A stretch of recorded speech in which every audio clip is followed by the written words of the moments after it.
Tathagata Buddha, doctor Babasaheb Ambedkar, राजा शाहू महाराज, महात्मा ज्योतिबा फुले, सावित्रीबाई, रमाई या सर्वांना तिवार अभिवादन करतो. आदरणीय विचारमंच व विचारमंचावर उपस्थित मान्यवर व माझ्यासमोर बसलेले सर्वगण, माझे वडील वडलीचा धंदा करत होते. सुरुवातीला वडली पट्टी, माझी ओळख तेवढीच होती फक्त एक वडलीवालाचा मुलगा. आणि माझ्या एरियामध्ये तर पूर्ण दारूचंच व्यसन आहे. आता माझी ओळख RGPनं बदलवलेली आहे. आता मला माझ्या वडिलांना असं नाही म्हणत कोणी तुम्ही वडलीचा धंदा करत होते किंवा कसं. आता त्यांना असं म्हणतात PSI आकाश टाटसकर यांचे वडील आहे म्हणून. जेव्हा माझा सत्कार होत होता माझ्या गावामध्ये, जेव्हा माझी रॅली काढली माझ्या गावातल्या लोकांनी, अक्षरशः माझ्या आईवडिलांच्या डोळ्यात अश्रू होते. मी वडिलांना फक्त एकदा विचारलं, माझे वडील जास्त बोलत नाही, फक्त त्यांना म्हटलं बाबा तुम्ही खुश आहे का, तुम्ही आनंदात आहे का, तुमच्या मुलाचा सत्कार होत आहे तर. फक्त मुंडी हलवून त्यांनी होकार दिला आणि मी खुश आहे म्हणे. माझी सुरुवात झाली, सुरुवातीला तर मी नागपूरला होतो. नागपूरनंतर ज्या व्यक्तीने मला या क्षेत्रात आणलं असा माझा मित्र ऋषिकेश भुंबरकर. सुरुवातीला सर तुम्हाला फक्त इतकंच माहीत आहे की मी आपलं चायनीजच्या गाडीवर काम करतो, पण तसं नाही आहे. सुरुवात माझी पेपर वाटण्यापासून झाली आहे. सुरुवातीला मी पेपर वाटत होतो, न्यूजपेपर. त्यानंतर मी हॉटेलमध्ये काम केलं, वेटर म्हणून, हाऊसकीपर म्हणून. त्यानंतर मी चायनीजच्या मित्राच्या गाडीवर काम केलं आणि इथंच थांबलं नाही आहे. तर चायनीजच्या गाडीवर काम करताना मला वेळ कमी मिळायचा, म्हणजे 3 वाजेपर्यंत अभ्यास करायचा. त्यानंतर मग कामावर जायचं, रात्री 12-1 वाजता यायचं. मग तिथं मी स्टॉप घेतला. मी म्हटलं असा जॉब पाहिजे की आपला अभ्यास झाला पाहिजे आणि काही ना काही आपली गरज भागल्या पाहिजे. तर मी सिक्युरिटी गार्डचा म्हणून पण जॉब चालू केला. दिवसाला अभ्यास करत होतो, रात्रीला सिक्युरिटी गार्डचा जॉब चालू केला.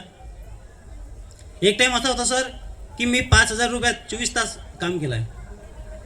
5,000 रुपयांमध्ये, म्हणजे आजकाल तर 200 रुपये सहज मिळतील सर कोणाला पण. सोबतच सर जेव्हा तो जॉब चालू असताना कोणाच्या लग्नामध्ये पार्किंग असते ना, पार्किंग गाड्या लावायची, ती गाडी लावण्याचं सुद्धा मी काम केलं आहे. म्हणजे जे मुलं म्हणतात की माझी परिस्थिती नाही आहे, काही नाही आहे. आणि सर जेव्हा मी अभ्यास करत होतो माझी परिस्थिती मी कोणालाच सांगितली नाही आहे की मी माझ्यावर हे संकट आहे, असं आहे तसं आहे. मी काहीच नाही सांगत होतो, मी फक्त अभ्यास करत होतो. आणि मला माहीत आहे की मला कामाला जायचं आहे, अभ्यास करायचा आहे आणि लागायचं आहे, कारण की मला माझी जी परिस्थिती आहे ती बदलवायची आहे.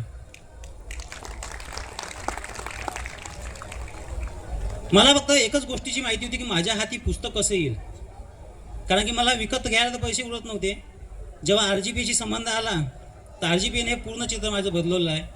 मला फ्री नाही म्हणता येत मला, त्यांनी जे उपलब्ध करून दिलं आहे मला ते माझ्यासाठी खूप काही आहे.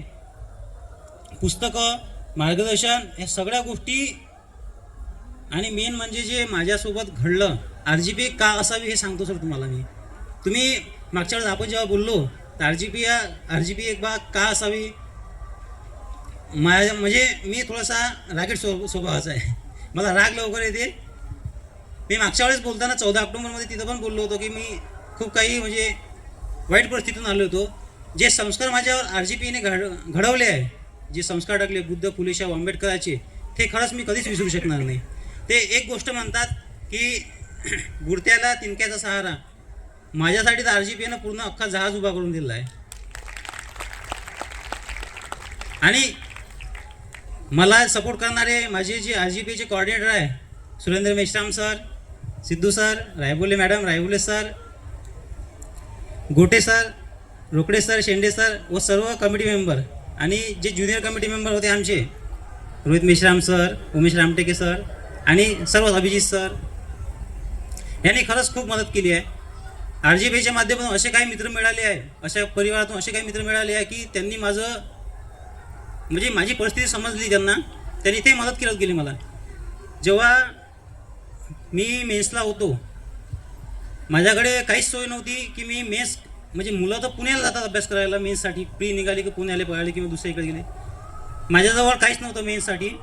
मी म्हटलं माझी मेन्स चाललीच नाही यावेळेस. एक मेन्स मी हरवून बसलो होतो. दुसऱ्या मेन्सच्या अगदी मला सपोर्ट करणारा विकास खडसे याने मला खूप सपोर्ट केला.